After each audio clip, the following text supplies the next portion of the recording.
Diqqat! Shoshilinch tezkor xabar. O'zbekistonda bugun dollar va rubl kursi keskin o'zgardi.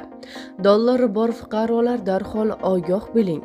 Assalomu alaykum hurmatli tomoshabin.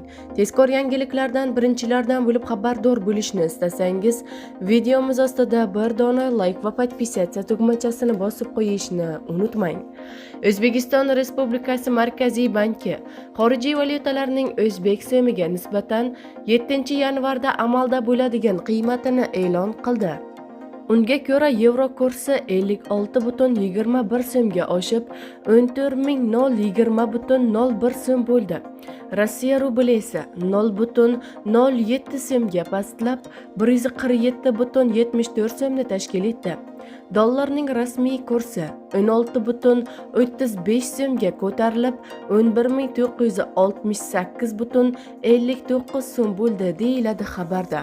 Bizni kuzatishda davom eting. Kanalimizga obuna bo'lib, podpisatsiya tugmachasini bosib qo'yishni unutmang.